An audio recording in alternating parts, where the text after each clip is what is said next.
Olá, eu sou Dila Brandão e esse é o nosso Clube do Livro. Nós estamos estudando o livro Não Começou com Você, Como o Trauma Familiar Herdado nos Define e Como Dar um Fim a Esse Ciclo, do escritor Mark Ullin. Então, a gente já está agora caminhando para o capítulo 3.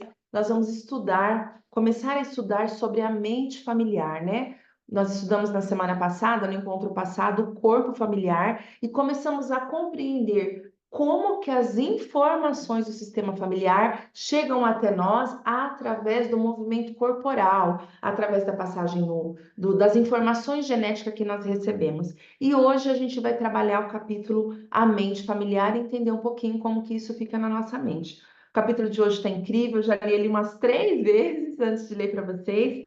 É um capítulo fluido, não é um capítulo tão técnico quanto o anterior que nós vimos, tá? Mas é de muito, muito, muito crescimento, muito aprendizado para nós. Quem está aqui, olha, para participar do Clube do Livro, mais uma vez eu vou reforçar, tá? Não há necessidade de ter o livro, não precisa. Os encontros são ao vivo, são gratuitos, são abertos a todas as pessoas. Quem sente e pode comprar o livro, beleza? Quem sente e pode comprar o livro e pode estar comigo aqui, ajudando na leitura, melhor ainda, porque fica muito cansativo uma voz só, um ritmo só, ler por esse tempo. Então, ajuda bastante, tá? Uma outra coisa que eu quero colocar para vocês, esqueci, devia ter colocado antes, mas eu quero colocar agora. Deixa eu pausar. Continuando, nós vamos então estudar hoje sobre a mente familiar. Vou pedir para que todos os presentes fechem o microfone e aquelas pessoas que estão com o livro e querem participar da colaboração da leitura, clica aqui embaixo nas reações na mão amarela e vai ficar levantado assim e fica fácil para eu ver vocês aqui e é, a gente ir ajustando. Bom, a Cris colocou que está travando e a Jordana também. Está travando para mais alguém, gente? Faz um sinal para mim. Está travando para vocês?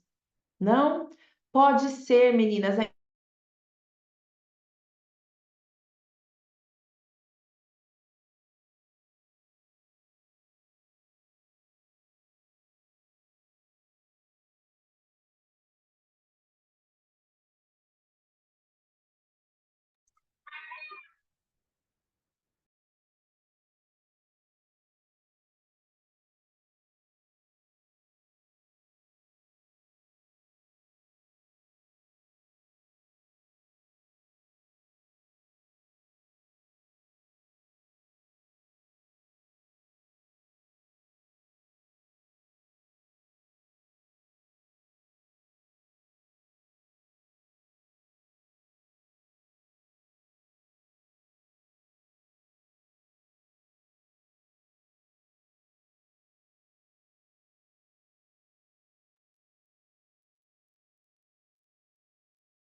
Só eu caí, né, gente?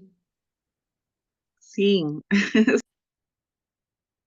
Capítulo 3, a mente familiar. Os pais comem uva verde e os dentes dos filhos se embotam. Ezequiel 18, capítulo 18, versículo 2. Acho que é assim. Em poucas palavras, em poucas palavras, recebemos aspectos maternais da nossa avó por meio da nossa mãe. Os traumas que a nossa avó sofreu, suas dores e suas tristezas, suas dificuldades na infância com o nosso avô e a perda de entes queridos que morreram cedo, até certo ponto, tudo se infiltra na forma como ela criou a nossa mãe. Se considerarmos a geração anterior, O mesmo provavelmente se aplica aos cuidados maternais que a nossa avó recebeu. Os detalhes dos eventos que moldaram suas vidas podem estar ocultos, mas o seu impacto é profundamente sentido. Não é apenas o que herdamos dos nossos pais, mas também a sua criação que influencia o modo como cuidamos dos nossos filhos. É sobre isso que eu quero escrever, gente, que eu falei para vocês agora há pouco. Quero muito escrever sobre isso. Nos relacionamentos com o parceiro e com nós mesmos, para o bem ou para o mal, os pais tendem a passar diante os cuidados parentais que eles próprios receberam. Esses padrões parecem estar programados no cérebro, começando a formar antes mesmo de nascermos. O vínculo materno no útero é fundamental para o processo de desenvolvimento do nosso circuito neural. Nas palavras de Thomas Verne, desde o momento da concepção, a experiência no útero molda o cérebro e estabelece bases para a nossa personalidade, o temperamento emocional e o poder do pensamento superior. Como se fosse um blueprint, esses padrões são mais transmitidos do que aprendidos.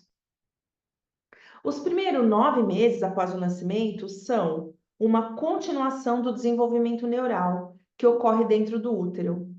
Quais circuitos neurais permanecem? Quais são descartados? E como os remanescentes serão organizados dependem da vivência e da interação do bebê com a mãe ou o cuidador. Por meio dessas interações iniciais, que a criança estabelece um blueprint para lidar com as emoções, pensamentos e comportamentos. Se uma mãe carrega um trauma hereditário ou experimentou uma ruptura do vínculo materno, isso pode afetar o elo terno que está se formando com seu filho, o qual tem maior probabilidade de ser quebrado. O impacto de uma ruptura precoce nesse vínculo, uma escalada prolongada no hospital ou férias inoportunas, uma separação de longo prazo, pode ser devastador para a criança. A familiaridade profunda incorporada do olfato, da visão, do tato, da audição e do paladar da mãe. Tudo que a criança conhece e depende desaparece subitamente. Mãe e filho vivem em um estado biológico que tem muito em comum com o vício, afirma Winifred Galarge, escritora da ciência do comportamento. Quando se separam, o bebê não sente apenas a falta da mãe, ele experimenta uma privação física e psicológica, não muito diferente da situação de um adicto em heroína que entra em abstinência. Essa analogia ajuda a explicar por que todos os mamíferos recém-nascidos, incluindo humanos, protestam com tanto vigor quando são separados de suas mães. Do ponto de vista do bebê, a separação materna pode ser sentida como uma ameaça à própria vida, diz a doutora Railene Phillips, neonatologista do Hospital Infantil da Universidade de Loma Linda. Se a separação se prolongar, explica a reação e desesperança, o bebê desiste. A reação é desesperança, o bebê desiste. O Dr. Neil Bergman, outros especialistas em neurociência do vínculo entre mãe e bebê compartilham do mesmo entendimento. Bom, a minha leitura, eu pauso aqui. Quero só fazer uma colocação para vocês, né? Eu já participei de encontros aí com Mariane Frank, que é a mãe da pedagogia sistêmica, né? Aprendeu com Bert Hellinger a levar esse olhar para as escolas. E a Mariane fala assim, num dos seminários que eu tive com ela fala assim, vocês aí no Brasil, ela fala em alemão, né? Com tradução. Vocês aí no Brasil têm uma tendência a deixar o bebê chorando no berço. E aí, quando o bebê para de chorar, vocês falam assim, viu só? Era manha. Parou de chorar, aprendeu. E ela diz assim, O bebê não parou de chorar porque ele aprendeu, porque um bebê não está pronto para aprender. O bebê parou de chorar porque ele desistiu. Ele desistiu de pedir esse amor. E olha que coisa importante, né? Nesse trechinho ele fala que os nossos primeiros 9 meses de vida criam o blueprint, ou seja, uma imagem, né? Que vai se repetir ao longo da nossa existência. O bebê que desistiu de pedir o amor da mãe ou dos pais, seja porque os pais tinham essa educação de que bebê tinha que chorar no berço, seja porque aconteceu alguma outra situação, quer ver? Eu vou trazer para vocês também uma situação que eu vivenciei. A minha filha, quando nasceu, ela nasceu roxa, quase prematura, 36 semanas, que é considerado prematuro moderado, né? E ela ficou 30 dias na UTI. 30 dias, mesmo eu estando ao lado dela todos os dias.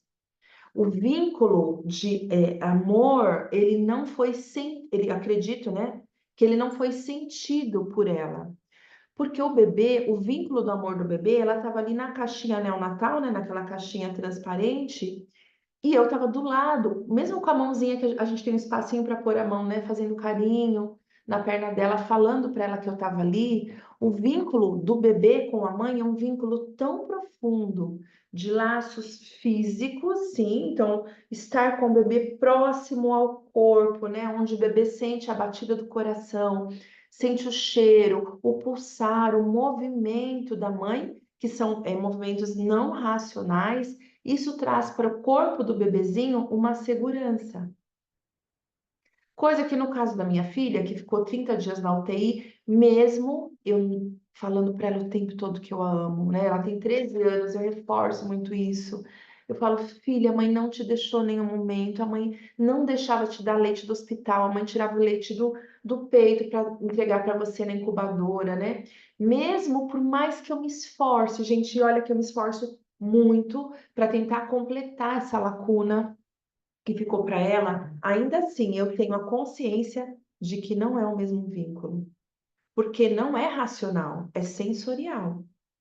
Racionalmente ela sabe, minha mãe me ama, minha mãe não me abandonou, mas o corpo, a mente, o inconsciente dela, talvez vai levar um tempo, e eu nem sei se isso um dia vai ser restabelecido. Dá a sensação de plenitude, sabe?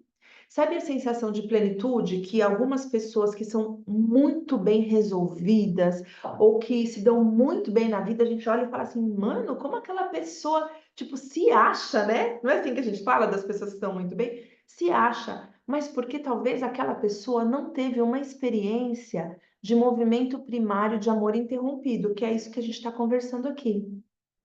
Um vínculo que não foi interrompido. Então, uma pessoa que vivenciou, vamos a gente falar um outro cenário.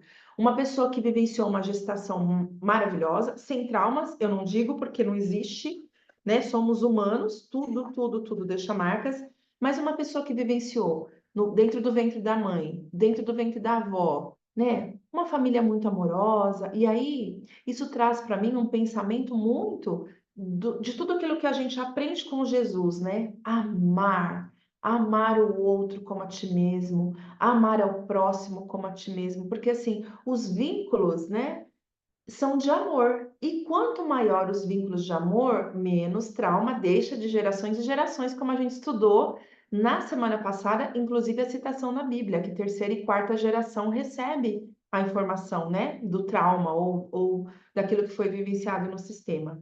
Então, quando a gente aprende a amar, né, quando o sistema familiar é um sistema de muito amor, e aqui sem julgamento, né, ninguém é 100%, e esse amor é passado de geração em geração, a pessoa que vivenciou isso no útero materno, no útero da avó, e não vivenciou vínculos quebrados, né, vínculos de amor interrompido, é óbvio, gente, que essa pessoa vai se sentir internamente, não só racionalmente, mas internamente com muita força, com muito poder. É aquelas pessoas que colocam assim, não, eu quero, eu vou, eu faço. Eu quero, eu vou, eu consigo. Não, eu sou bonita, eu me amo. Não, eu sou poderosa. E isso não é porque a pessoa, às vezes, só estudou e trabalhou a mentalidade. Sim, a gente pode fazer isso pelo estudo da mentalidade, sim. Mas quando isso é genuíno da pessoa, ou seja, já nasceu com ela, é porque provavelmente ela não experimentou um movimento de solidão. que é o movimento que muitos bebês experimentam, né? Ou porque choraram, ou porque a mãe precisou voltar a trabalhar, ou porque a mãe não estava disponível emocionalmente. Esse é o vínculo do movimento primário interrompido. Às vezes a mãe está do lado, mas emocionalmente a mãe está preocupada com o pai que saiu e ela acha que está traindo. Então ela não está 100% disponível para o bebê. Então, muitos de nós, eu quero trazer para vocês dois panoramas, né? Primeiro, a ideia de uma pessoa que viveu na plenitude. Vamos imaginar se isso é possível, mas o mais próximo da plenitude. Essa pessoa já tem uma informação interna de que ela é capaz de tudo, que ela é amada, ela é valorizada, ela é linda, gosta de mim, não gosta, não gosta, procura o outro. Ela não tem esse sofrimento dentro dela, porque o vínculo de amor foi tão bem trabalhado nela que ela se sente plena, tá? Agora, um outro panorama, as pessoas que tiveram vínculo de movimento interrompido, ou porque a mamãe deixou chorando no berço, ou como foi o meu caso, que amei e programei a gestação da minha filha, mas por força maior do que a minha, ela ficou na incubadora 30 dias, né? Não tem como dizer que essa cicatriz, esse acontecimento deixou marcas tanto em mim quanto nela, e também na forma como eu crio, que é o que ele está dizendo aqui, né? Como eu crio hoje, tentando suprir o amor que faltou para ela naqueles 30 dias. Então, eu, como mãe, e olha como faz sentido o que ele fala aqui, tá? Que a mãe, a forma como a mãe educa também tem a ver com a forma como que ela vivenciou. Eu, como mãe, hoje me pego, e hoje mesmo, né? Hoje, 25/11, assim, estava refletindo o quanto eu torno a minha menina mimada, porque ela tem tudo que ela quer. E o quanto isso também não é positivo, né? Tô tentando encontrar o meu caminho, não é fácil. Ah, gente, eu tô aqui, não coloquei o PIN para vocês poderem me acompanhar melhor, assim, para quem tá no celular. O quanto não é fácil para a gente encontrar o meio termo. Mas a consciência que eu tenho, e com todo o estudo que a gente faz, me traz essa consciência. Claro, eu dou tudo que ela tem porque eu ainda me sinto culpada por ela ter ficado 30 dias na maternidade, na incubadora, e não ter sentido o amor que eu tinha para dar para ela. Isso eu falo para vocês agora com a consciência do livro, mas eu já falo também porque eu já tive a experiência de ser constelar a maternidade e o nascimento dela. E isso mostrou a minha culpa, assim, gigantesca, né? Inclusive a minha obesidade, né, que é algo que eu estou me esforçando para trabalhar, tem a ver com esse processo de culpa, tá? Então, assim, eu tive outros momentos, outros episódios, né? Eu sempre tive oscilações no peso, mas ficou muito evidente que quando a culpa vem, né? Eu quero guardar para mim aquela dor. Então, meu corpo fica maior e eu quero compensar a minha filha o que eu não tive condições de dar para ela nos primeiros 30 dias. Então, eu me torno uma mãe. Falando aqui agora parece fácil, né, gente? Porque assim, eu tô pensando, estruturando e falando Tem que com pôr uma vocês. corda aqui, mãe. Um Mas no fiozinho dia pra a lá, dia não. a sacola. Ah, fecha o microfone para mim, que tá com fone. Pela A voz sacola tá aqui, ó. Bota um Ah, fiozinho, mãe. A cola tá aqui, ó. deixa eu fechar. Peraí. Então, gente, só fazendo uma reflexão a respeito do que ele fala aqui no início, sim, faz sentido. O que a criança captou dentro do útero, o que a criança vivenciou nos primeiros 9 meses é o que ele registra para ele, e a forma como a mãe ou os pais educam tem a ver com toda essa jornada. E hoje eu percebo que eu não precisava ser tão, assim, em mim, Dila, é assim, ó, como que eu ajo? Tudo que eu puder fazer pela Mariana, eu faço. É assim. Levei, não sei, quem me acompanha meus stories, ultimamente eu tenho colocando. Queria ir para o show da Mariana Frois, fui eu lá no Vila Lobos levá-la no show, fiz um escândalo até conseguir que ela entrasse no camarim para tirar uma foto com a cantora dela preferida. Depois ela queria ir na Pinacoteca, vou eu lá. Depois ela queria fazer uma festa aqui do lado, que os vinhos, vou eu ajudar ela. Depois eu vejo, falo assim, eu fiquei observando, falei, caramba, ela tem tudo. E quando passa que ela conseguiu o que ela tem, é como se... Qual é o próximo?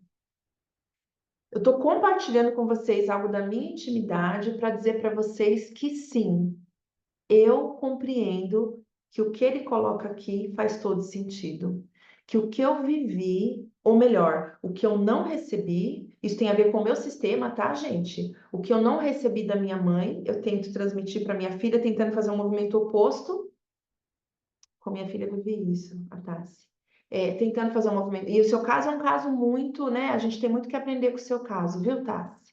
Né? Ela escolheu ainda se afastar. Então, vamos ver o que que a gente vai aprender mais sobre isso ainda, tá? O que eu não recebi como filha, porque eu acho que no meu entendimento, a minha mãe não estava disponível emocionalmente para mim, então eu me senti sozinha. Eu quero compensar isso para minha filha. Acontece uma situação dela ficar 30 dias na UTI. Eu saber que isso faz um choque no corpo dela, no registro do emocional dela, e eu tento compensar com a minha forma de educar. Olha como isso se complementa. Para vocês fazem sentido a minha reflexão? Porque, assim, muitas coisas que eu trago, eu vou sentindo e vou falando para vocês com o coração aberto. Faz um sinal para mim. Faz sentido, Dila? Eu compreendi. Faz sentido. Hoje eu olho para, talvez, a forma como minha mãe me criou. Hoje eu consigo olhar um pouquinho mais para a forma como eu reproduzo a educação com meu filho, com a minha filha. Tudo bem? É importante para mim saber que faz sentido para vocês. Márcia Naine, a semana passada a gente ficou de começar com você. Você está pronta para fazer a leitura? Eu esqueci de pegar água. Quando vocês estiverem lendo, eu vou. Acho que ela não está, ela não abriu a câmera. Então eu vou começar. Ela não abriu o microfone. Então eu vou começar aqui na sequência: a Sandra, a Helenice, a Denise e a Marlúcia. E se a Márcia entrar, aí a gente libera para ela, tá bom? Denise, Sandra, você pode ler capítulo 2, lá quando começa o parágrafo durante a infância. Ó, Durante, enquanto você lê, eu vou só fechar um pouquinho a câmera, que eu vou só pegar minha garrafa de água que eu esqueci, mas eu tô com o microfone aberto te ouvindo, tá? Pode ler. durante a infância, conheci esse sentimento de desistência, proveniente da minha família. O que minha mãe não recebeu de minha avó afetou aquilo que foi capaz de dar a mim e aos meus irmãos. Embora eu sempre tenha sentido seu amor transparecer, grande parte de sua maternidade estava impregnada de traumas familiares. Especificamente, o fato de que sua mãe, Ida, perdeu os pais aos 2 anos de idade. Minha tradição familiar é a seguinte: quando minha bisavó, Sora, morreu de pneumonia em 1904, seus pais culparam o marido, Andrei, a quem escreveram como imprestável e jogador compulsivo. Segundo os relatos, Sora ficou doente por se inclinar na janela em pleno inverno, implorando para que ele voltasse. Disseram para minha avó Ida que seu pai havia apostado o dinheiro do aluguel. Uma frase que ecoou por gerações. Após a morte de Sora, meu bisavô Andrei foi banido da família e nunca mais se ouviu falar dele. Mesmo criança, senti a amargura da minha avó quando contava a história, o que fez várias vezes, e fiquei triste por ela nunca ter conhecido o pai. Órfã aos 2 anos, minha avó foi criada por seus avós, que ganhavam a vida vendendo roupas que eles mesmos costuravam em um carrinho de mão no Rio District, em Pittsburgh. Ela os idolatrava e costumava se alegrar ao compartilhar lembranças sobre o quanto o amavam. Porém, essa era apenas parte da história, a parte da qual conseguia se lembrar conscientemente. Uma história mais profunda permanecia nos recônditos de sua mente. Antes da influência, antes da infância, talvez ainda no útero, Ida observou as sensações da angústia materna provocadas pelas constantes discussões, lágrimas e decepções. Tudo isso tem um efeito profundo no importante desenvolvimento neural de seu cérebro. Depois, a perda da mãe aos 2 anos a abalou emocionalmente. Não é apenas o fato de minha mãe não ter sido criada por uma órfã que não pôde lhe dar os cuidados que nunca recebeu de sua própria mãe. Ela também herdou o trauma visceral da separação materna que ainda sofreu em uma idade precoce. Embora minha avó estivesse fisicamente presente em sua vida, ela foi incapaz de expressar a profundidade de sentimento que apoiaria o desenvolvimento da filha. Essa conexão emocional perdida também se tornou parte da herança da minha mãe. A história do meu avô materno foi igualmente aflitiva. Sua mãe, Raquel, faleceu em parto quando ele, Harry, tinha apenas 5 anos. Seu pai, Samuel, acreditando ser responsável, visto que a engravidara, carregou um fardo pesado de culpa. Samuel logo se casou novamente com uma mulher que, segundo contam, se importava mais com o filho biológico do que com Harry, a quem tratava com uma indiferença que beirava a crueldade. Raramente falava sobre sua infância. O que sei foi contado por minha mãe, que narrava histórias de como ele quase morreu de fome quando jovem. Precisou pegar restos de comida do lixo e comer folhas de dente-de-leão, apenas para sobreviver. Quando menino, eu imaginava meu avô sentado no meio-fio sozinho, mordendo um pedaço de pão amanhecido ou arrancando a carne estragada de um osso de galinha. Como meu avô e minha avó perderam a mãe na infância, sem saber, eles transmitiram o legado do trauma. Em nossa família, o vínculo entre mãe e filho foi rompido por pelo menos 3 gerações. Se essas rupturas não tivessem acontecido antes do nascimento de minha mãe, meus irmãos e eu poderíamos ter recebido um tipo diferente de cuidado materno. No entanto, já que ocorreram a necessidade do amor que seus pais não podiam oferecer, muitas vezes a deixava ansiosa e sobrecarregada.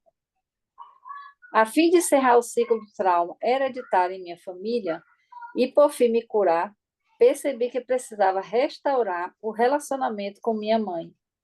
Eu sabia que não podia mudar o passado, mas certamente conseguiria melhorar nossa relação. Minha mãe... Sandra, acho que está suficiente até por enquanto, tá bom? Tem bastante gente para ler, se for o caso a gente volta, Ok. tá? Obrigada.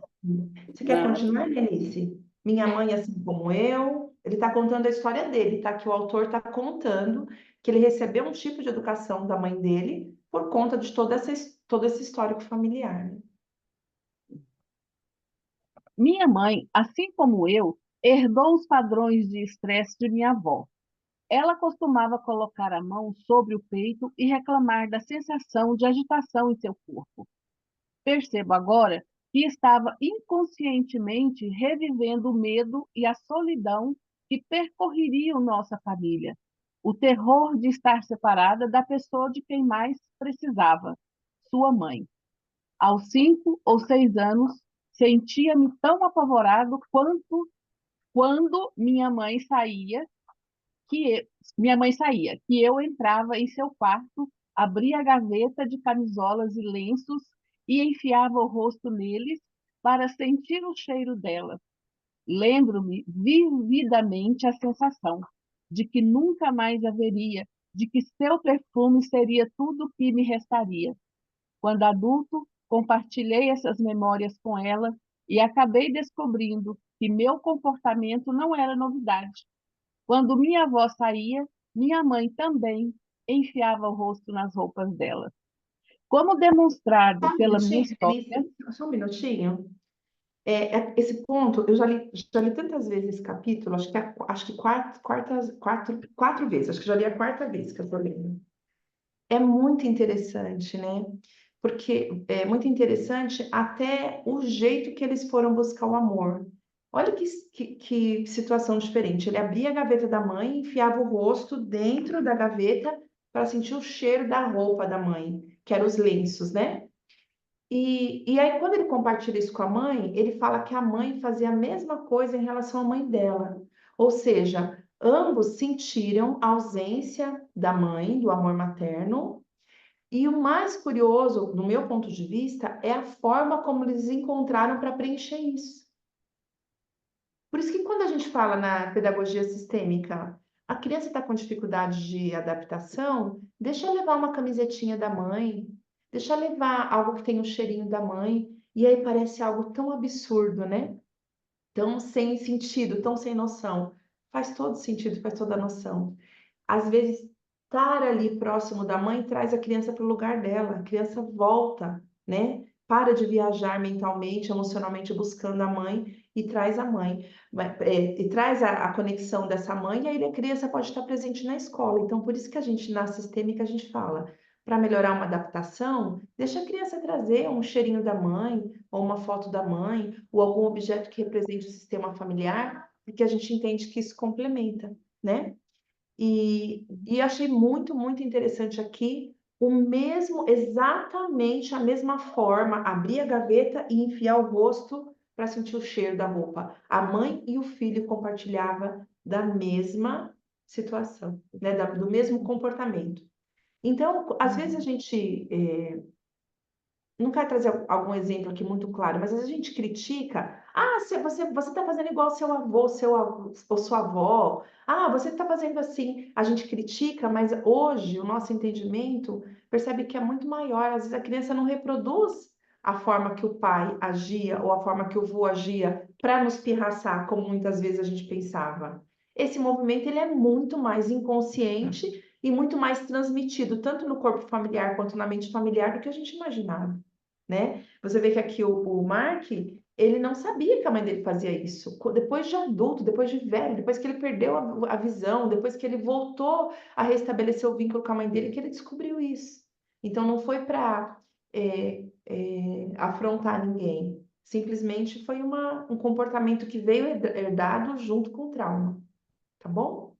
Pode continuar, Denise. Como demonstrado pela minha história, as rupturas precoces no vínculo entre mãe e filho podem se originar muito antes da concepção. Os efeitos permanecem em nosso inconsciente e em nosso corpo como memórias somáticas que são desencadeadas por acontecimentos que evocam rejeição ou abandono. Quando isso acontece, ficamos totalmente desincronizados de nós mesmos. Os pensamentos podem se tornar avassaladores e é possível que não nos sintamos sobrecarregados, até mesmo aterrorizados pelas sensações que inundam nosso corpo. Como o trauma existe há muito tempo, é comum que permaneça oculto, distante da consciência. Sabemos que há um problema, mas não conseguimos identificar exatamente o que aconteceu. Em vez disso, presumimos que somos o problema, que falta, entre aspas, algo dentro de nós. Movidos pelo medo e pela ansiedade, tentamos controlar nosso ambiente para nos sentirmos seguros. Isso ocorre porque tínhamos pouquíssimo controle na infância e provavelmente não havia um lugar seguro para as emoções intensas que experimentamos. Se o padrão não for alterado de forma consciente, os danos no vínculo podem ecoar por gerações. Gratidão, viu? Gratidão, Denise. Acho que aqui, nesse trechinho, ficou assim bem, bem claro, né? Eu já olho os comentários, tá, gente? Ficou bem claro, a gente não precisa nem fazer muitos comentários. A leitura tá muito clara e a forma como ele expressa tá muito clara, né? Só o último parágrafo que ele fala assim: se o padrão não for alterado de forma consciente, assim, hoje eu, conscientemente, adulto, nesse tempo, nesse corpo, nessa idade, entendo, né, que a dor dessa falta de vínculo me deixou marcas, né? Se ele não for alterado conscientemente, ele vai transmitir de geração em geração. Tem um outro trecho nesse livro, vou até postar amanhã, até já fiz a arte, que fala assim, que às vezes só o entendimento consciente não é suficiente. que dependendo do trauma, é necessário ter a consciência e ter uma experiência visceral para que o trauma possa ser amenizado. Porque eu não vou dizer que eu acho que a gente nunca acaba um trauma, né? A gente passa uma borrachinha de leve e ele vai ficando mais brando, mais brando. Então, ele fala nesse mesmo livro, ele cita que às vezes só a consciência, só o entendimento, nossa, minha mãe não teve amor da minha avó, por isso ela não conseguia me amar, e é por isso que eu reproduzo esses comportamentos nas relações que eu tenho, né? Quando eu estou numa roda de amizade, eu sinto que todo mundo tem atenção menos eu. Pô, se eu estou no relacionamento conjugal, eu sinto que eu vou ser abandonado. Tudo isso é informação do amor, né, primário que foi interrompido e eu não me senti plena de amor. Isso é uma consciência que vai ajudar muito, claro. Melhor ter ela do que não ter. Mas ainda nesse livro ele diz, às vezes, em muitos casos, só a consciência não é suficiente. É necessário experimentar algo, um movimento intenso e visceral que vai acionar a emoção para que ela seja desbloqueada. E aqui traz um entendimento e uma explicação importante da constelação, né? Por que que a gente às vezes precisa ir na constelação sofrer, chorar. A gente fala assim, mas por que tem que sofrer e chorar? Porque às vezes aquele trauma ele precisa ser vivenciado ou revivenciado para poder ser acionado e ser ressignificado. Tudo bem? Vamos lá? Deixa eu ver a próxima. Denise, né, Denise? Você, né? Denise Marluce Tassi. Isso. A É consciência eu familiar. mesmo? Porque parece que tem duas Denise, né? A Denise Esteves, Denise Esteves, Consciência Familiar, página 45. Em muitos de seus livros, Bert Hellinger, renovado psicoterapeuta alemão, aborda a noção de que herdamos e revivemos aspectos do trauma familiar. Por mais de 50 anos, primeiro como padre católico e depois como terapeuta familiar e filósofo, as famílias têm sido seu foco de estudo, o que possibilita assegurar que compartilhamos uma consciência familiar com os parentes biológicos que nasceram antes de nós. Hellinger observou que eventos traumáticos, como a morte prematura de um dos pais, um irmão ou um filho, o abandono, crime ou suicídio, pode exercer uma forte influência sobre nós, marcando todo o sistema familiar por gerações. Essas marcas tornam-se o blueprint da família, à medida que seus membros repetem os sofrimentos do passado de forma inconsciente. A repetição do trauma nem sempre é uma réplica exata do evento original. Por exemplo, se uma família há alguém que cometeu um crime, um parente da geração posterior pode espiá-lo sem perceber. Preso, um homem chamado John veio me ver pouco depois de sair da prisão. Ele cumprira 3 anos por apropriação indébita, um crime que alegou não ter cometido. No julgamento, declarou-se inocente, mas, devido às evidências contra ele, uma acusação falsa feita pelo ex-sócio, seu advogado o aconselhou a aceitar um acordo. No momento em que entrou em meu consultório, John parecia agitado. Sua mandíbula estava cerrada e ele jogou o casaco sobre a cadeira. Revelou que fora incriminado e agora estava obcecado por vingança. Ao discutirmos sua situação familiar, veio à tona que, uma geração antes, na década de 1960, seu pai fora acusado de assassinar o sócio, mas havia sido absolvido por uma tecnicalidade. Todos na família sabiam que ele era culpado, mas nunca falaram sobre isso. Dada a minha experiência com traumas familiares herdados, não foi nenhuma surpresa descobrir que João tinha a mesma idade do pai quando foi julgado. A justiça finalmente foi feita, mas a pessoa errada pagou o preço. Hellinger acredita que o mecanismo por trás dessas repetições é a lealdade inconsciente, a responsável por muito do sofrimento nas famílias. Incapazes de reconhecer a origem de seus sintomas, em uma geração anterior, as pessoas costumam presumir que seus problemas provêm da sua própria experiência de vida e não conseguem encontrar uma solução. Segundo Hellinger, todos têm o mesmo direito de pertencer a um sistema familiar e ninguém pode ser excluído por qualquer que seja o motivo. Isso inclui o avô alcoolista que arruinou nossa avó, o irmão natimorto que partiu o coração de nossa mãe, e até mesmo o filho do vizinho que nosso pai matou acidentalmente ao sair da garagem.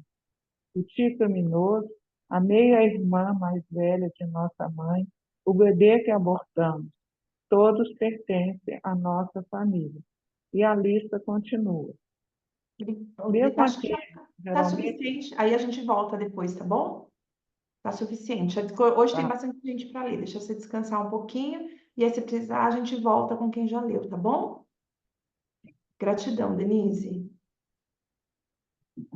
Marlúcia, você pode prosseguir? Mesmo aqueles que geralmente não incluiríamos, página 46. Tá. Mesmo aqueles que geralmente não incluiríamos em nosso sistema familiar, devem ser considerados. Se alguém prejudicou, assassinou ou se aproveitou de um parente, essa pessoa deve ser incluída. Da mesma forma, se um membro da família prejudicou, assassinou ou aproveitou de alguém, essa vítima também precisa ser incluída em nosso sistema familiar. Ex-cônjuges e parentes também precisam ser considerados. Quando morrem, vão embora ou são deixados. Cria uma abertura que possibilita a entrada de nossos pais e avós no sistema, e assim o nosso nascimento. Hellinger observou que quando uma pessoa é rejeitada ou excluída do sistema familiar, ela pode ser representada por um membro posterior do sistema. Este pode compartilhar ou repetir o destino do excluído ao se comportar de maneira semelhante ou reproduzir algum aspecto de seu sofrimento. Se, por exemplo, seu avô for rejeitado na família por causa do álcool, da jogatina e da infidelidade, é possível que um ou mais desses comportamentos sejam adotados por algum de seus descendentes.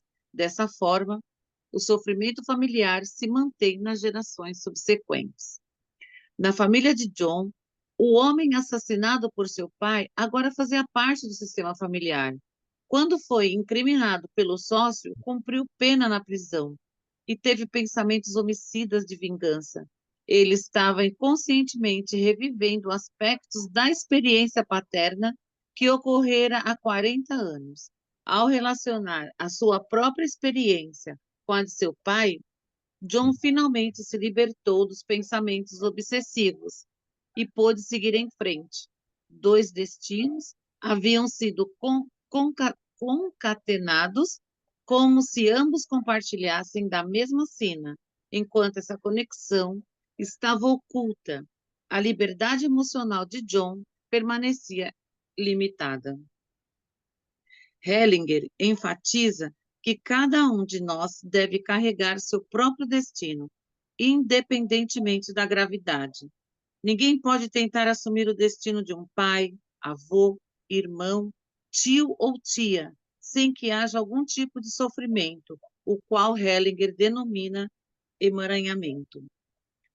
Ao nos emaranharmos inconscientemente, carregamos as dificuldades, os sentimentos, os sintomas ou os comportamentos de um membro anterior do sistema familiar, como se fossem nossos. Inclusive irmãos que têm os mesmos pais, crescem no mesmo lar e recebem uma educação semelhante, provavelmente herdarão traumas distintos e terão destinos diferentes. Por exemplo, é possível que o primogênito carregue as pendências do pai e a primogênita as da mãe, embora nem sempre seja esse o caso. O inverso também pode ser verdadeiro. As crianças da família tendem a carregar diferentes aspectos dos traumas de seus pais ou elementos dos traumas dos avós. Por exemplo, a primeira filha pode se casar com um homem controlador e fechado. semelhante à forma como vê o pai, compartilhando essa dinâmica com a mãe. Ao se casar com um homem assim, repete as experiências maternas e vivencia o mesmo descontentamento. A segunda, por sua vez, pode carregar a raiva reprimida da mãe. Desse modo, ela é afetada pelo mesmo trauma, mas carrega um aspecto diferente. A segunda filha pode rejeitar o pai, enquanto a primeira não. É comum que as crianças carreguem os traumas não resolvidos dos avós. Na mesma família, a terceira ou a quarta filha podem nunca se casar, temendo ser controlada por um homem que ela não ama. Certa vez, trabalhei com uma família libanesa que compartilhava uma dinâmica semelhante. Ao analisar outra geração, descobrimos que os pais de ambas as avós libanesas obrigaram que se casassem ainda crianças, uma aos 9 anos e a outra aos 12, conectadas a essa experiência de sua progenitora, de suas progenitoras. Duas das irmãs libanesas repetiram aspectos desse destino em seus relacionamentos. Assim como as avós, uma se casou com um homem muito mais velho, a outra nunca se casou, alegando que os homens eram repulsivos e controladores, semelhantes à forma como sua infeliz avó paterna deve ter se sentido ao se ver presa em um casamento sem amor. Quanto ao rompimento do vínculo entre mãe e filho, cada irmão pode expressar essa desconexão de maneira diferente. Um pode querer agradar, temendo que, se for antipático ou causar problemas, perderá a conexão com as pessoas. Outro, crente que, se o vínculo nunca lhe pertenceu, pode se tornar irascível e gerar conflito para afastar as pessoas próximas. O terceiro pode se isolar e ter pouco contato com as pessoas. Percebi que, se vários irmãos rompem o vínculo com a mãe, eles costumam expressar raiva ou ciúme, ou se sentir desconectados um do outro. Por exemplo, o filho mais velho pode ficar ressentido com o mais novo ao reparar que o irmão recebe o amor que ele não teve. Como o hipocampo, a parte do cérebro envolvida na criação de memórias só se torna plenamente operacional após os 2 anos de idade. O filho mais velho pode não se lembrar conscientemente de ter sido abraçado, alimentado ou acariciado pela mãe, mas se lembrar do mais novo recebendo um amor materno. Em resposta, o mais velho, sentindo-se desprezado, pode inconscientemente culpar o mais novo por receber o que ele não teve. Evidentemente, há algumas crianças que parecem não carregar traumas familiares. Para elas, é bem possível que um vínculo bem-sucedido tenha sido estabelecido com a mãe ou o pai, o que ajudou a imunizá-las dos emaranhamentos do passado. Talvez tenha existido um intervalo de tempo em que a mãe conseguiu dar mais a um filho específico do que aos outros. Talvez o relacionamento dos pais tenha melhorado. Talvez a mãe tenha tido uma conexão especial com um filho, mas não conseguiu se conectar profundamente com os outros. Os filhos mais novos, frequentemente, embora nem sempre parecem se sair um pouco melhor do que os primeiros, e os filhos únicos, que carregam uma parte maior das pendências da história familiar. Em relação a irmãos e traumas familiares herdados, não existem regras de como cada filho é afetado, além da ordem de nascimento e do gênero, muitas vezes variáveis, podem influenciar as escolhas que os irmãos fazem e a vida que levam. Embora possa parecer que um dos filhos não foi acometido pelo trauma, enquanto o outro está sobrecarregado, minha experiência clínica me proporciona uma perspectiva diferente. A maioria carrega pelo menos algum vestígio de história familiar. No entanto, muitos fatores intangíveis entram na equação e podem influenciar o quão profundamente arraigados os traumas familiares permanecem. Esses fatores intangíveis incluem a autoconsciência, a capacidade de se acalmar e o poderoso processo de cura interna. Obrigada, Manúcia. Muito Tá. obrigada, viu? Aqui também, né, gente, está muito claro, muito bem explicado, né? Vamos para as imagens de cura e o nosso cérebro, pode ser, Tassi?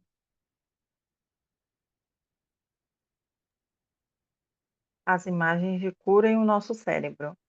A ideia de que revivemos traumas familiares pode muito bem ser o cerne da alusão. O psiquiatra Norman Doidge faz em seu livro inovador O Cérebro que se Transforma. A psicanálise frequentemente diz respeito a transformar nossos fantasmas em ancestrais. Ao identificar a fonte de nossos traumas geracionais, o Dr. Doidge sugere que os fantasmas deixem de nos assombrar e se tornam simplesmente parte da nossa história.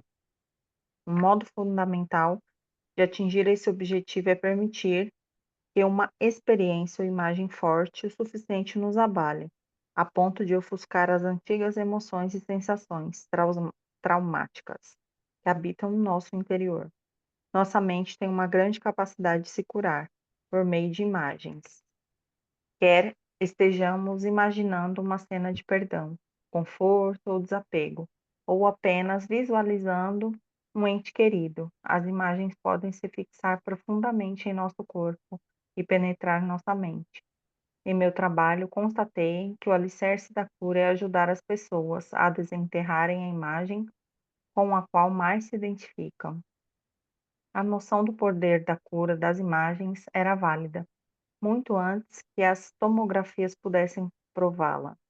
Há mais de 100 anos, o poeta William Butler Yeats escreveu que a sabedoria se manifesta por meio de imagens e que, se nos permitirmos ser guiados por nossa imagem interna, nossas almas se tornarão simples como o chama, e os nossos corpos ficarão serenos como uma lâmpada de ágata.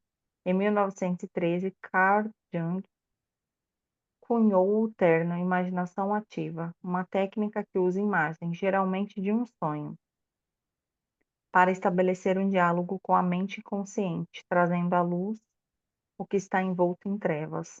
Nos últimos tempos, a ideia da visualização de cura ganhou força e com ela surgiram programas de imaginação guiada para diminuir o estresse, reduzir a ansiedade, aumentar o desempenho atlético e aliviar fobias e medos específicos. A ciência corrobora essa ideia. Dodge revolucionou nossa compreensão de como o cérebro humano funciona, identificando uma mudança de paradigma, deixar de considerá-lo fixo e imutável e passar a considerá-lo flexível e imutável. Seu trabalho demonstra como novas experiências podem criar outras vias neurais, que são fortalecidas por meio da repetição e aprofundadas por meio da atenção focada. Em essência, quanto mais praticamos algo, mais treinamos nosso cérebro para mudar. Esse princípio elementar é refletido em uma frase que resume o trabalho do neuropsicólogo canadense Donald Hebb, apresentado em 1949. Neurônios que disparam juntos se conectam juntos. Essencialmente, quando as células cerebrais se ativam juntas, a conexão entre elas se fortalece. Em suma, cada vez que repetimos uma experiência específica, mais ela se enraiza. Com repetição suficiente, essa experiência pode se tornar automática. Ao aplicar o princípio de Hebb, nos beneficiaremos, mas se praticarmos uma nova experiência que consideramos positiva, gratificante ou significativa, uma que desperte nosso senso de curiosidade e admiração. Pode ser uma experiência que envolva receber conforto ou apoio, ou sentir compaixão ou gratidão. Qualquer coisa que nos permita experimentar a força ou paz interior. Se você me Tá, permite aqui um adendo, Dila, o que claro. eu ando sentindo depois dos nossos encontros é paz interior. Apesar de tudo que está acontecendo à minha volta, o que eu tenho sentido é paz interior.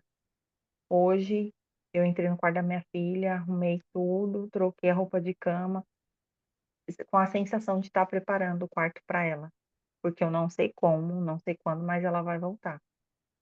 E o que você tem me passado, me deixado mais forte, eu tô até arrepiada de falar. eu sinto paz. Toda vez que eu falo de você e tudo que eu tô vivendo com a minha filha, eu sinto paz no meu coração. O Tassi, não tenha pressa, tá bom? Quanto mais você estiver preparada, quanto mais a gente aprofundar nisso, é, mais você vai transbordar para ela. Sim. Esse é o nosso terceiro.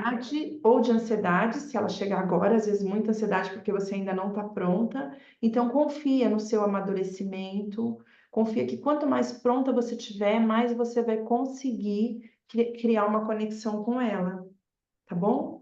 Pois a gente pode, talvez em outro momento, olhar um pouquinho mais para essa história. Ela tem quantos anos mesmo? 18. Quanto tempo ela não está na sua casa? Faz quanto tempo que ela foi? Ela viajou em janeiro. Tá. Em janeiro para passar 15 dias e aí não voltou, aí só veio meu filho. Vocês não estão conversando, né? Se fala nem pelo zap. Não, tem acho que mais de um mês, né? Quase 2 meses Mas que você não. manda mensagem para ela? Ela me bloqueou agora. Tá. Dá um tempo, continua fazendo os seus movimentos. Fala com ela, como eu te falei, do seu coração para o coração dela, tá? Ou Tá. nas suas orações, da forma como você sentir. Ou senta ali na cama, pega a almofada, fala do tanto que você ama. Uma hora essa informação vai chegar para ela. Mas eu sinto que você precisa estar mais preparada para que essa conexão, quando vier, você esteja pronta para criar uma conexão emocional, sem despejar o seu sofrimento, entende? E aí ela Sim. fica. Olhando, se a gente for olhar para a tua história familiar, que aqui não é o caso, né? Assim, Uhum. mas muito provavelmente teve alguém no seu sistema que fugiu. Deve ter lá no seu sistema histórias. Pode falar, você arregalou o olho, o que que foi? O que que você lembrou? Eu tenho, isso mexe muito comigo. Minha avó teve 12 filhos. Desses 12, 10 filhos foram embora para São Paulo. Minha avó sofreu a vida inteira. A minha mãe teve que ir embora para São Paulo para cuidar da minha saúde e viveu 18 anos, 18 não, acho que 12. Meu irmão foi para São Paulo com 18 anos, então minha mãe viveu mais de 15 anos longe do meu irmão, com a minha avó paterna sempre falando que ela tinha abandonado ele e ela foi para cuidar da minha saúde. Então, Quando você puder, ou quando você quiser, se você tiver a possibilidade de fazer uma constelação para olhar isso, vai ser muito, vai ser muito importante, porque o que que a gente está aprendendo aqui? Que a consciência, ela é um meio, né? Que a gente tá lendo o livro, então a gente está aprendendo de forma consciente, racional, mas a experiência visceral, ela complementa a consciência. E tem algo que ainda não está no livro, mas eu vou trazer para vocês. É assim, ó. Deixa eu colocar no fim para explicar. Nós somos conectados pelo nosso sistema, é como se fosse uma grande teia. E a gente já viu aqui que não tem muita lógica, mas a gente está conectado. Quando um de nós, do sistema, faz um movimento, todos no movimento sentem, todos no sistema sentem o movimento. Então vamos imaginar que a gente faça um movimento de reconexão de amor. Todos acabam. É como se. Sabe quando a gente joga. Vamos imaginar assim, ó. Um rio totalmente parado, parado, as águas paradas. Imagine um rio parado. Aí você vem, pega uma pedrinha e joga no rio. Quando você joga a pedrinha no rio, em volta da pedrinha vai fazer aquelas camadas de onda da água se movimentando, certo? Isso é o que a gente chama, esse movimento é o reverberar.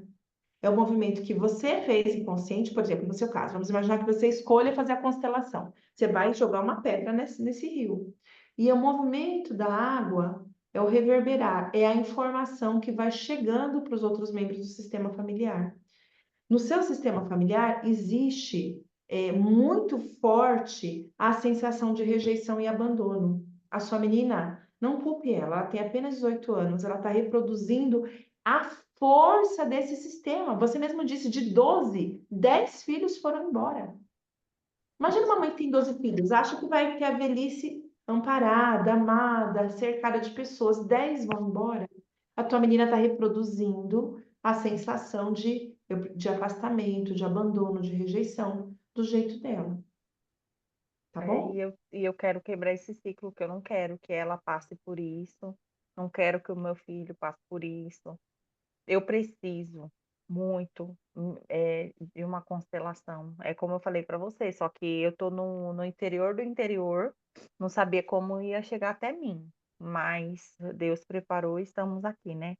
No momento certo eu vou fazer, eu preciso que Tá bom. só, Quando você quiser, né? se você quiser conversar comigo, a gente agenda uma entrevista, tá bom? Para você pensar isso com calma. Mas assim, tudo no seu tempo. O que eu sinto aqui é que você precisa avançar mais ainda. Mas eu já me sinto diferente, sabe, Dila? Desculpa te interromper, já me sinto muito diferente, muito evoluída. Eu falei com uma tia que é próxima, assim, que a filha dela é muito próxima da minha filha, e eu falei para ela, expliquei mais ou menos por cima, eu me emocionei, ela também, ela falou, tá assim, que bom que você tá entendendo, que não é ela. Dila é uma menina sempre muito amorosa, muito carinhosa. Então eu entendo que foi a minha gravidez, foi tudo que aconteceu. É que não dá, a gente tem que falar individualmente, mas também eu fiquei viúva no Covid, muita coisa aconteceu, aí eu vim de São Paulo para cá, ela perdeu as raízes dela, muita coisa aconteceu, e não é o momento de eu criticar, de eu abandonar, é só eu me preparar para receber ela da melhor maneira possível. Por enquanto, aproveita esse espaço que você está fazendo bom uso dele. E quando você sentir, quiser constelar, você agenda uma entrevista, tá bom? Pode Tá me bom, chamar no PV, obrigada, tá tá? bom. Deixa eu ver se a Márcia Naine voltou. Márcia, você quer fazer a leitura? Eu te chamei no começo e você não abriu. Você tá aí? Você parou onde mesmo, Tassi? Eu parei aqui, força ou paz interior, aí ao Ah, revisitarmos, tá, eu vou na continuar. página 51. Se a Márcia abrir, a Márcia tá Hoje eu abrindo, não acho que ela vai ler. consigo, Oi, não Márcia. consigo. Oi, boa noite. Tá Hoje eu não bom, meu amor. consigo ler, tá? Da outra vez você começa, tá bom? Eu te chamo de Tá novo. bom, tá combinado. Então vamos lá. Ao revisitarmos reiteradamente as sensações e os sentimentos associados à nova experiência, além da conexão das estruturas cerebrais, ocorre a liberação de neurotransmissores do bem-estar, como a serotonina e a dopamina, ou hormônios da felicidade, como a ocitocina. Até a forma como os nossos genes se expressam pode ser afetada. Os próprios genes envolvidos na resposta do corpo ao estresse podem começar a funcionar de maneira aprimorada. Em um nível neurofisiológico, cada vez que praticamos a experiência benéfica, o engajamento é transferido do centro da resposta ao trauma para outras áreas cerebrais, especificamente para o nosso córtex pré-frontal, onde podemos integrar a nova experiência à possibilidade da mudança neuroplástica. Olha que engraçado, ele está explicando de forma científica o efeito da imagem que a constelação traz. Qual que é o efeito que a constelação traz no cérebro? Por isso que tem gente que fala assim, não sei explicar, só sei que fiz a constelação e mudou, né? Mas aqui ele traz de forma científica. De acordo com Dodge, o cientista Michael Merzenich, líder na área de neuroplasticidade, afirma que praticar uma nova habilidade sobre condições corretas podem mudar centenas de milhões e possivelmente bilhões de conexões entre células nervosas nos nossos mapas cerebrais. Assim que o novo mapa cerebral, é estabelecido, nossos pensamentos, sentimentos e comportamentos podem surgir organicamente, expandindo esse repertório quando velhos medos surgem, expandindo os nossos repertório quando velhos medos surgem. Ou seja, eu criei imagem nova, então vamos imaginar que houve uma constelação, né? Teve a consciência, teve a experiência visceral, criou uma imagem nova, e aí vem o mesmo medo de novo, mas eu tenho uma nova imagem formada agindo dentro da minha plasticidade cerebral. Isso me ajuda a lidar de uma maneira diferente com uma dor que é velha, com o medo que é velho. Tudo bem? Deixa eu ver como é que tá para vocês. Dila, você vem com uma explicação tão louca. Coloca para mim, faz o joinha. Faz sentido para vocês? Ficou claro para vocês? Faz sentido? Eu crio e desenvolvo em mim uma habilidade diferente para lidar com a mesma dor. Tá bom? Um tiquinho mais.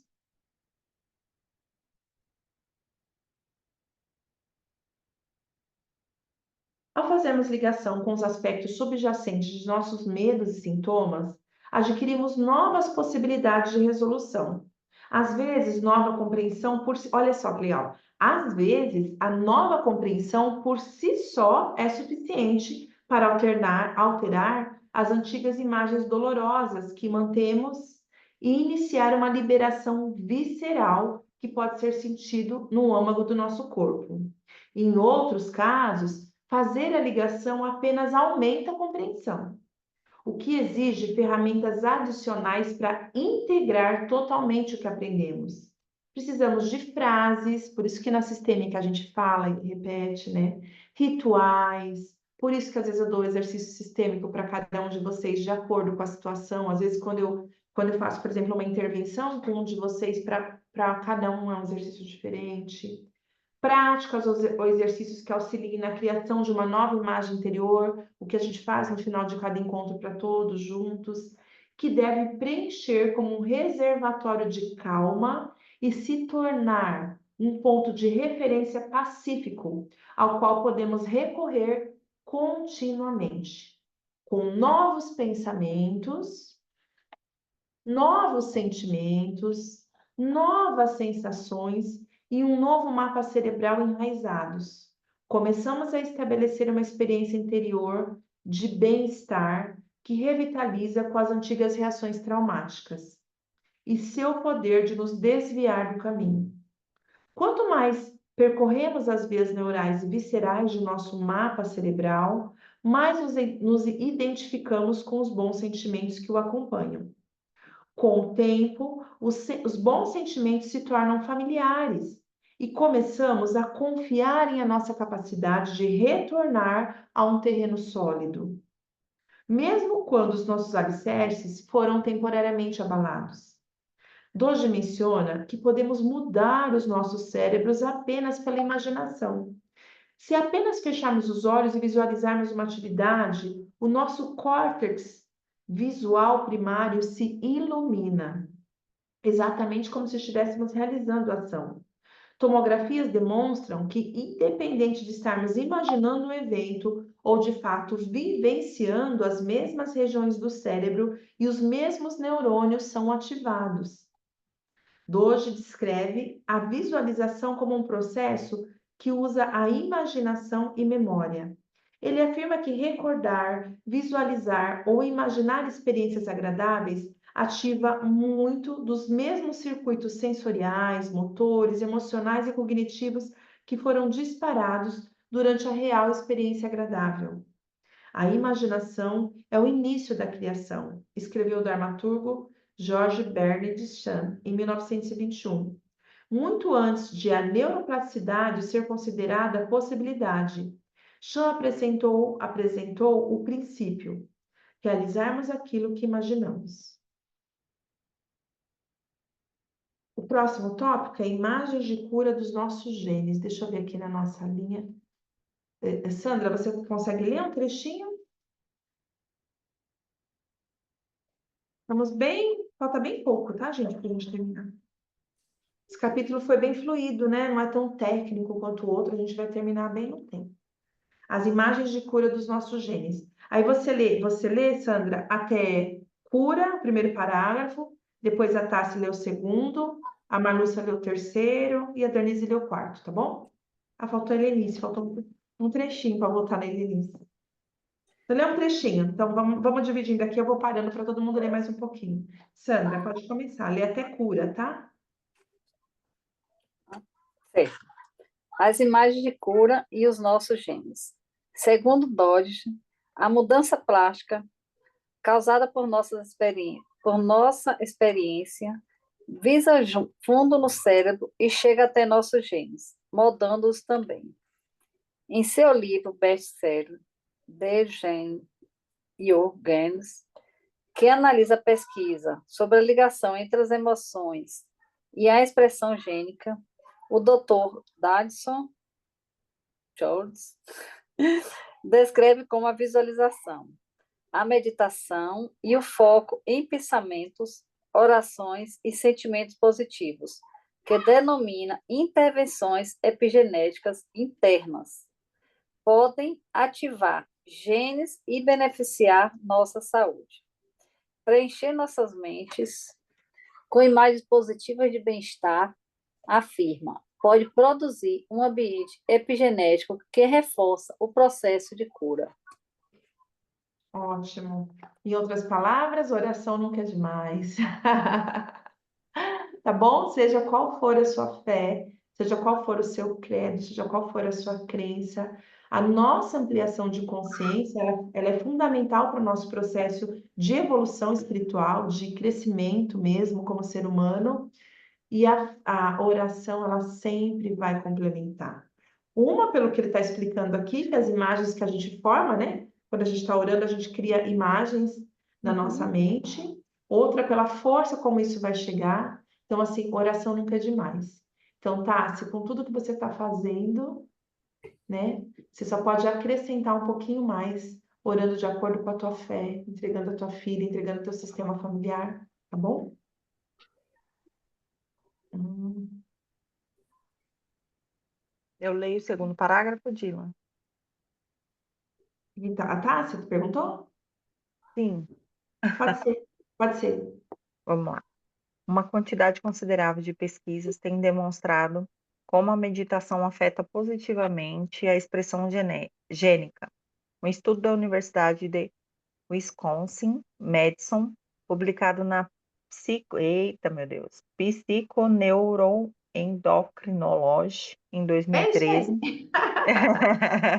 Todo mundo entendeu, né? Sim.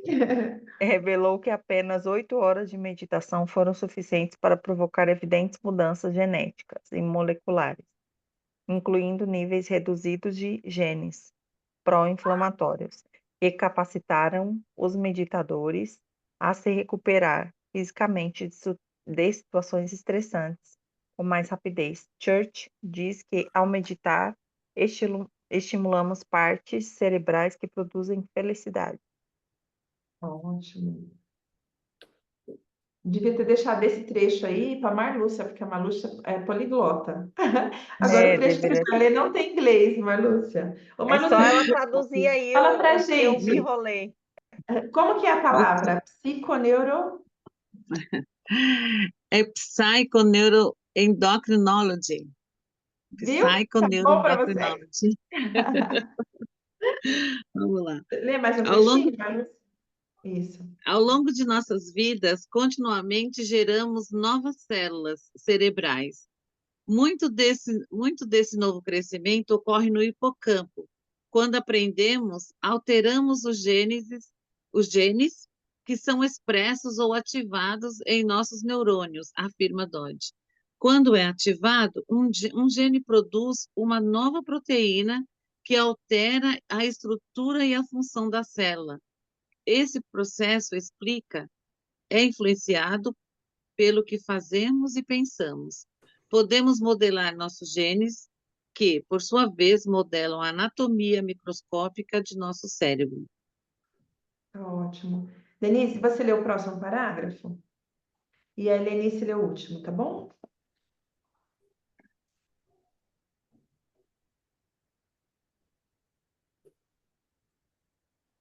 Tá fechado seu microfone, Denise. Não sei se você está lendo.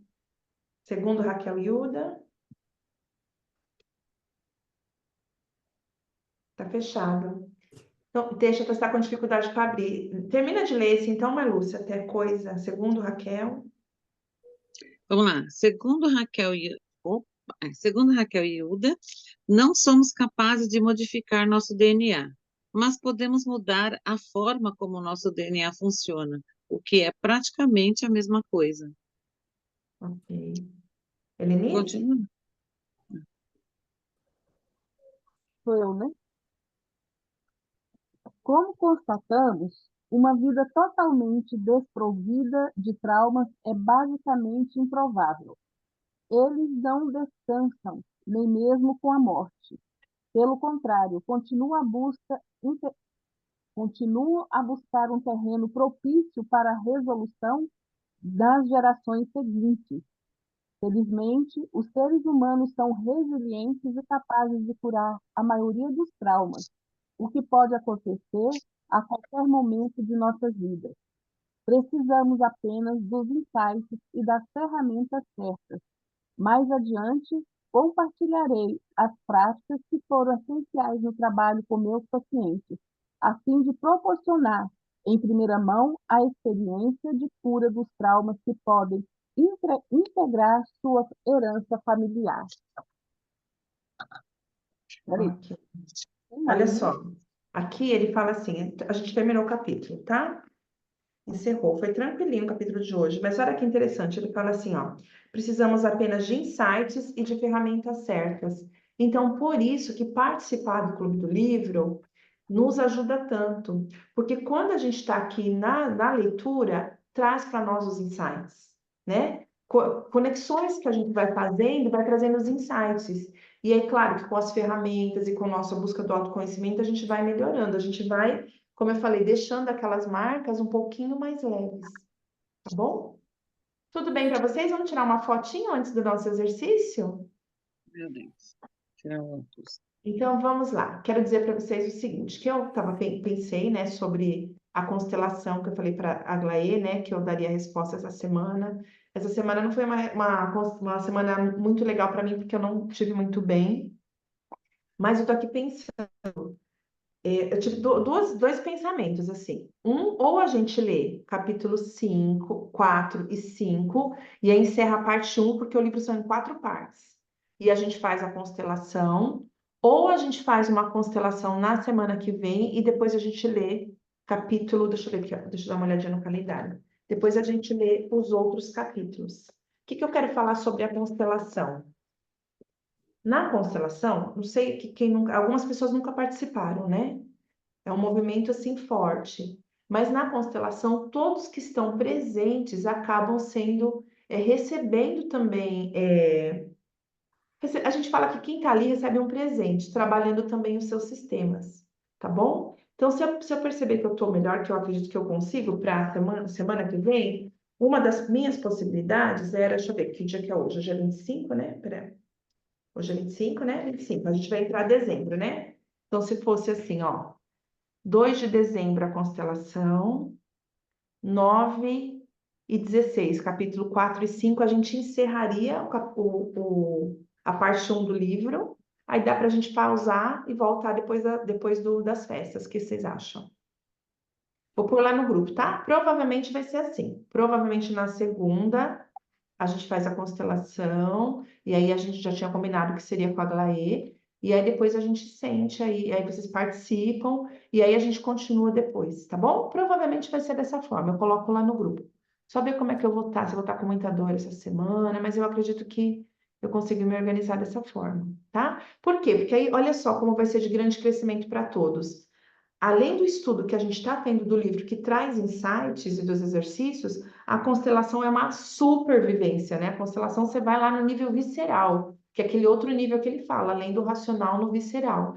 E aí depois a gente volta e ainda tem tempo para a gente ler mais 2 capítulos, mais 2 encontros de estudo e a gente continuar trabalhando isso, tá bom? Antes do nosso final de ano, tá? Que eu espero, claro, e aí a gente vai, vou guiando vocês aqui para lá. Que seja um final de ano transformador, com muita consciência para o sistema familiar de cada um de nós. Tudo bem? Vamos lá. Eu quero continuar hoje, e tem tudo a ver também esse capítulo, o exercício voltado ao que a gente pegou na semana passada, que eu fui muito tocada pelas imagens que me vieram de adolescentes sofrendo, não sei se é por conta da fala da Tassi, da filha da Tassi, mas também pelo aquilo que a gente viu, que a gente estudou. E aí eu tinha deixado para vocês no grupo o exercício para o adolescente. Mas hoje eu quero ampliar esse exercício, tá bom? Aqui, se tiver alguma pessoa que não for pai e mãe, não há problema, tá? Mentalize alguém do seu sistema que você ama muito e que seja mais jovem que você, tá bom? Então vamos começar o nosso exercício? Ah, não tirei foto, né? Olha eu. Vamos, agora eu vou tirar, gente, eu vou tirar. Abram as câmeras, por favor, vamos tirar nossa foto, que depois do nosso exercício a gente entra no movimento de silêncio. Lá embaixo nas reações tem um coraçãozinho que vibra. Quem quiser fazer assim, ó, olha que coisa mais linda. Clica no coração, abram as câmeras todos que puderem, clica no coração que vibra. 3, 2, 1. Estamos a serviço da vida através das ordens de amor. Deixa eu ver primeiro se ficou ótima a foto, para depois eu não correr o risco de fazer que nem aquela primeira vez que eu deixei. Ai, não foi. Peraí, deixa eu tirar de novo. Ainda bem que eu consultei. 3, 2, 1, coração vibrando. As minhas caras na foto ficam ótimas, né, gente? Natural. Ai, não tá indo. Por que eu não tô conseguindo tirar? Se eu não tirar, não conseguir, vou pedir para alguém tirar para mim. Não tá indo meu print. Vamos ver.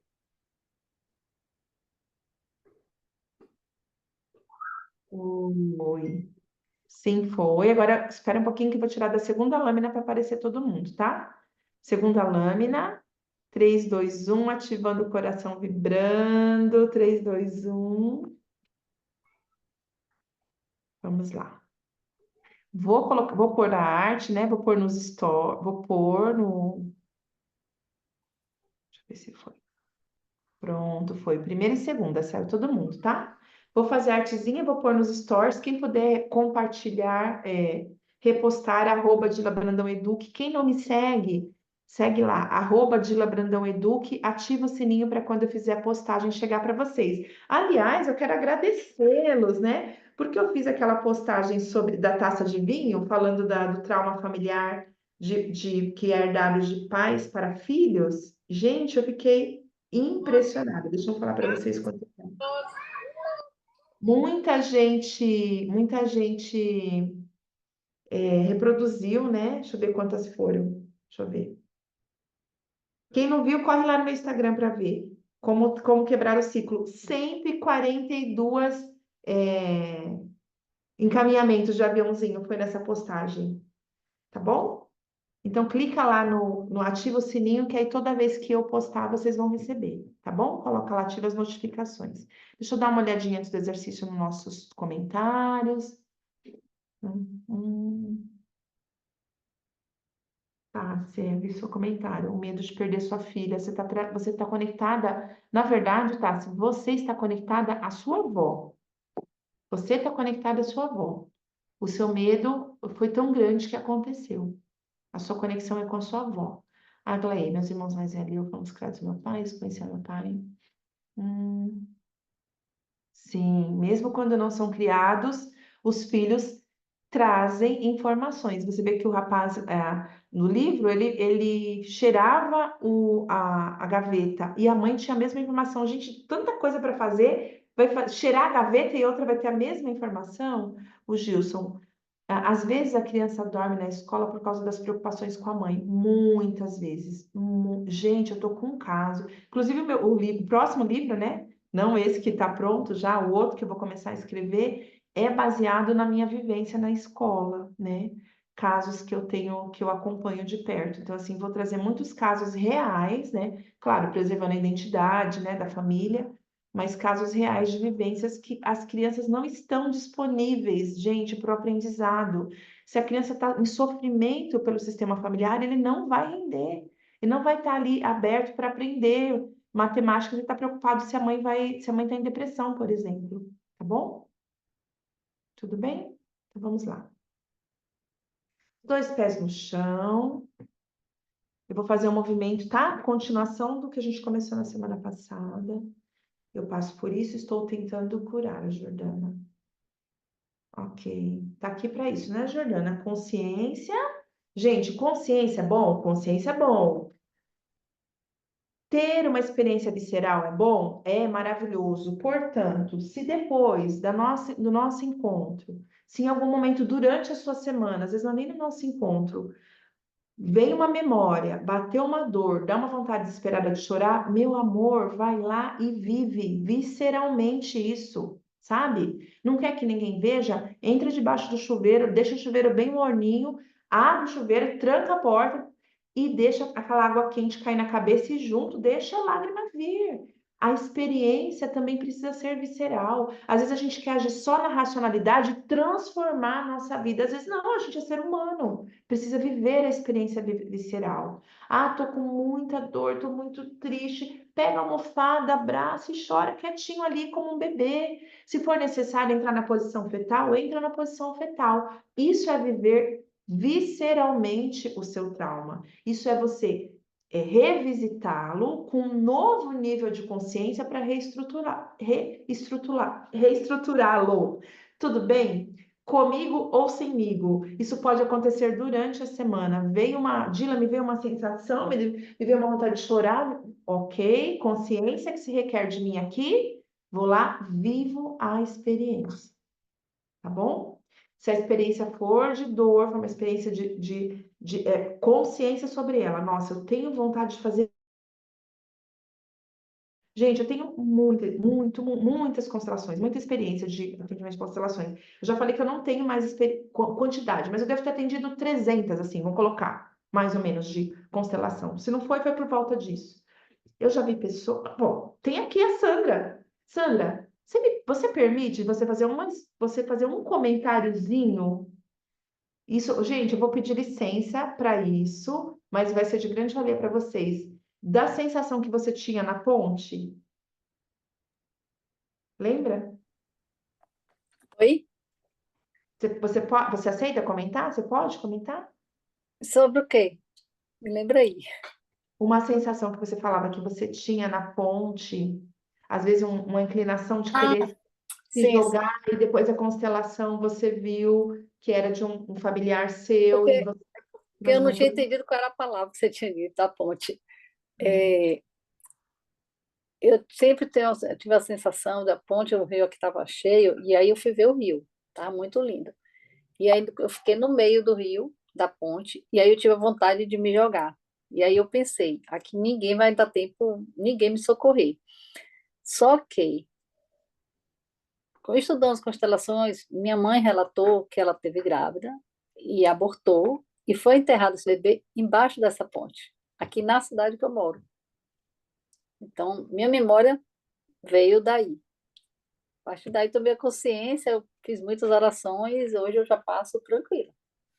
E ótimo, obrigada por compartilhar. Porque Nada. assim, às vezes eu contando, as pessoas podem assim, às vezes falar, nossa, a Dila tá falando tão aleatoriamente. Tem muita gente aqui que tá aqui, que já constelou comigo, já trabalhou comigo, né? Olha o caso da Sandra. Quantos anos você tinha, Sandra, quando você pensou em se jogar? Teve a vontade? Pega 3 anos atrás, 3? Você tinha mais ou menos quantos anos de idade? 52, Ó, 50, para pra 51. pensar. 52 anos de idade, né? Tá vendo como não é só os adolescentes? É ao longo da nossa vida. Quando ela esteve na ponte, onde a mãe dela sofreu trauma, porque a mãe dela sofreu trauma naquela ponte, e ela não sabia. Você não sabia, né, Sandra? Não, não. A A Sandra gente não tinha só conhecimento. viemos descobrir um passado de minha mãe, que ela teve um casamento antes, porque a gente foi fazer pergunta depois que eu conheci as constelações. Então, isso foi antes de você Sabe? nascer. Foi o primeiro filho dela. Ah, tá. A gente nem Então, sabia. olha só que importante. Ela, aos 50 e poucos anos de idade, ela passa no local onde a mãe dela viveu o trauma, porque a mãe dela abortou e enterrou a criança naquele local. Ela, sem consciência, quando ela se conectou ali, às vezes até sem perceber, ela teve um impulso de querer se jogar da ponte. Por quê? O irmão estava lá. O irmão estava lá, que foi enterrado há mais de 50 anos atrás. Mas o trauma da mãe está conectado ali. Então a gente não sabe de que forma essa informação chegou para Mais de Sandra. 70, mais de 70. Mais de 70 anos depois. Provavelmente essa informação chegou para Sandra pela transmissão do corpo familiar da mãe, ou pela carga genética, ou pela transmissão da mente familiar, que é o que a gente está estudando agora, né? É a mente, da mente familiar. Mas é certo que o trauma da mãe de ter enterrado um filho passou para Sandra. E a Sandra conseguiu ter uma vida normal, uma boa relação com os filhos dela, tudo bem. Lembra que que nem todos se reproduzem da mesma forma, mas quando ela esteve no local, é como se o corpo dela sentisse uma vontade de se jogar, uma coisa que não é racional, entende?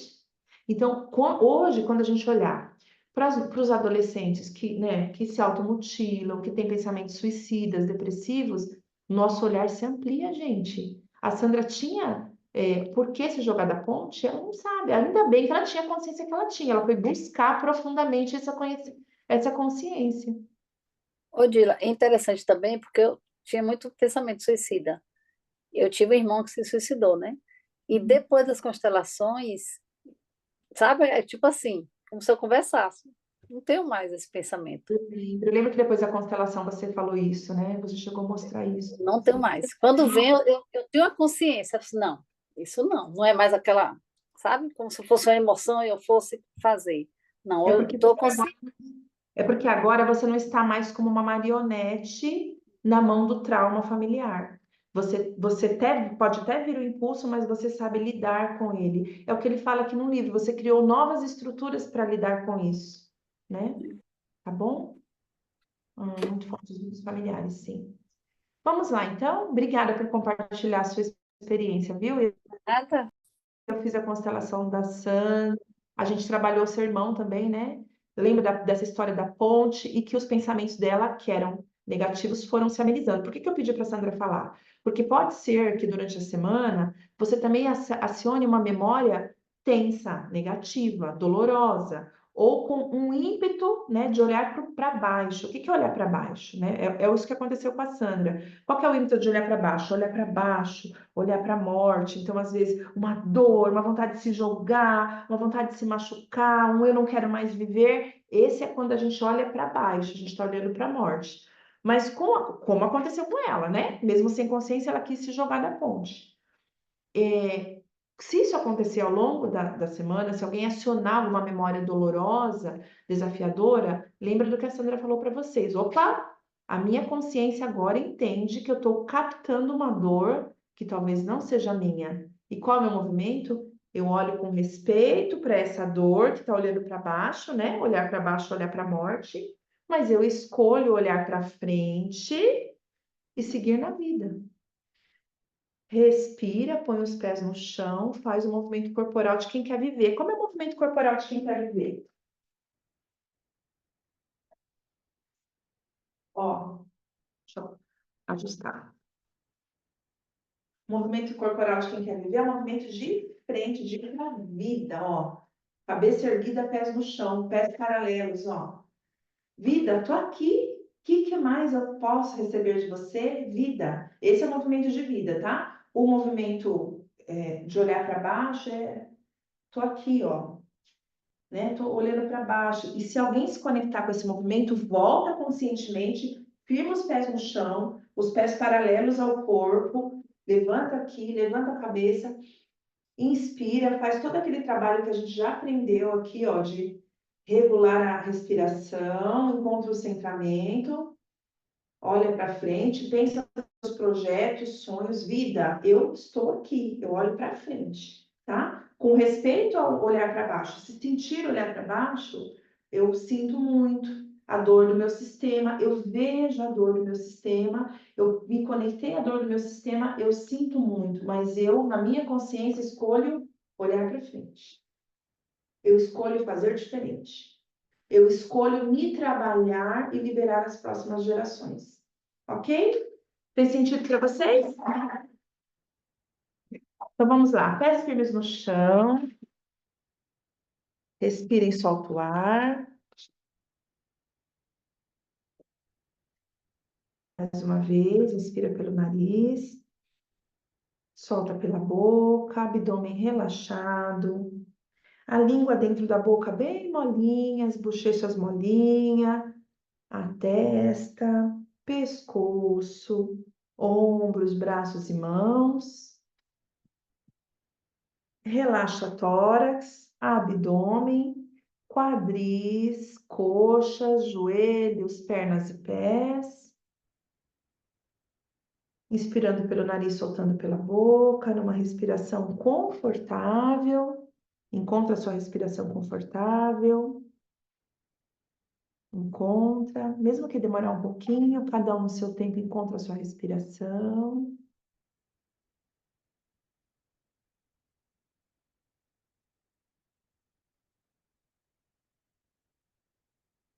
Imagine agora que você está caminhando por um jardim e ao seu encontro vem uma pessoa.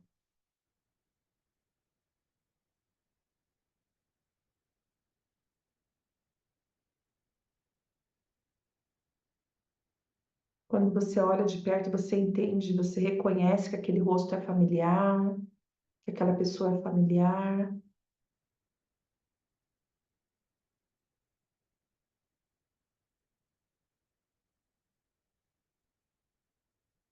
Pode ser um filho, uma filha, um sobrinho, alguém que você ama muito.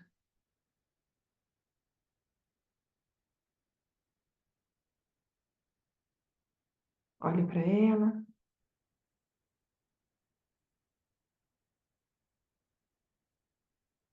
Qual idade ela tem?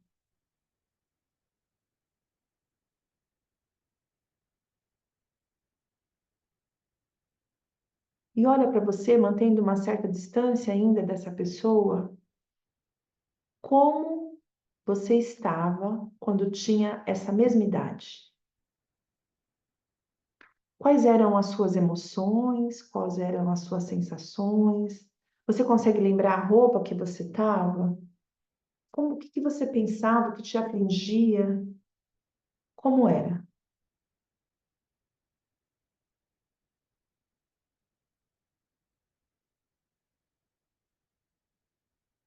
Hoje, em 2024, com certeza a sua consciência é muito maior.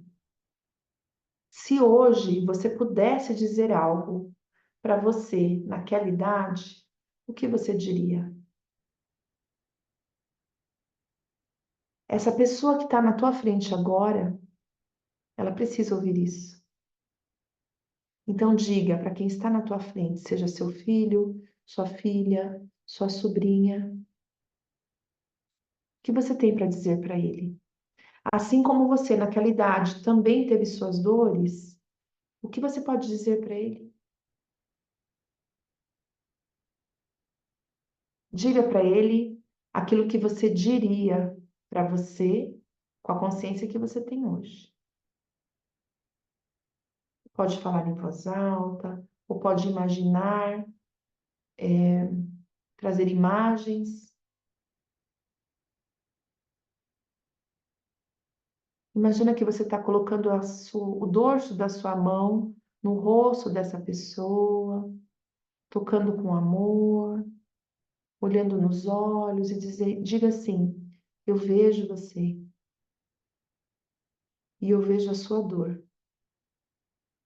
E hoje eu reconheço que nem tudo que você sente é seu.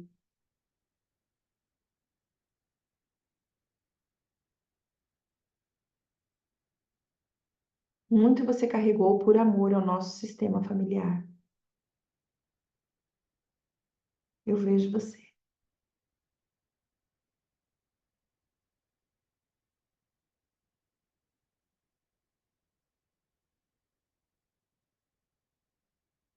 Devolva para mim um pouco desse peso.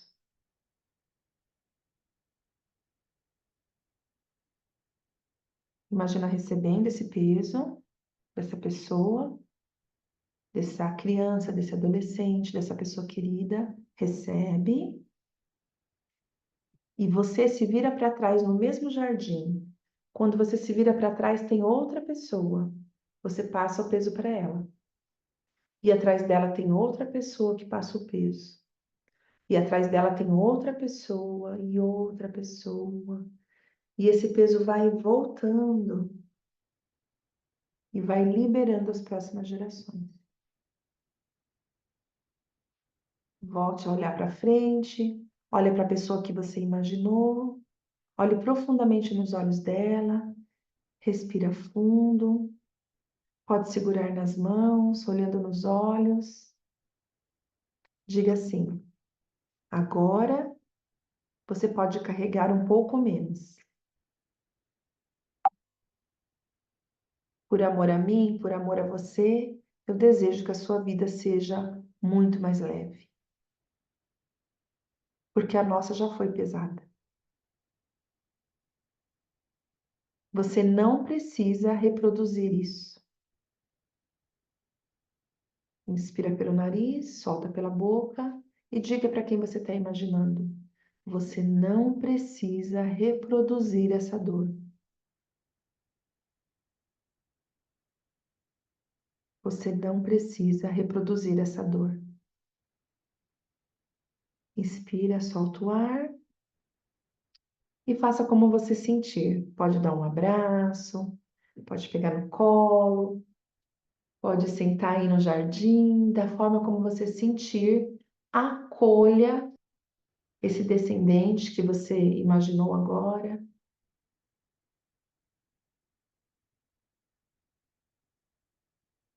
Acolha com amor.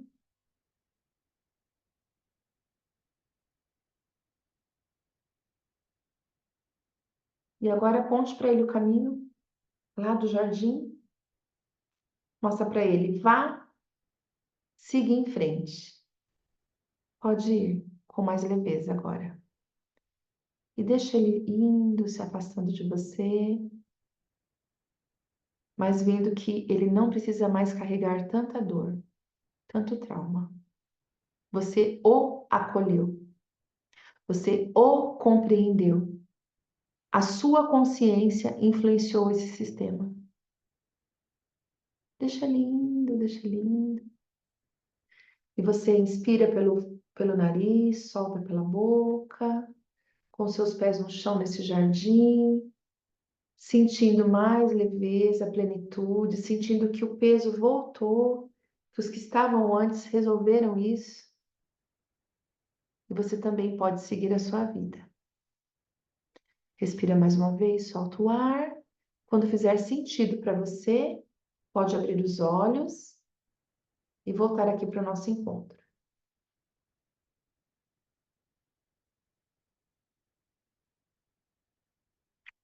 Gratidão a cada um de vocês. Segunda nos encontramos, tá bom? Se for a constelação, a gente pode fazer um pouquinho mais cedo, porque a constelação demora, tá? Um pouquinho mais cedo, eu vou pôr lá no grupo. Cheiro, e vou tentar colocar os dois links, tá bom? Cheiro, cheiro, cheiro. Gente, muito obrigada, viu? Tchau, tchau.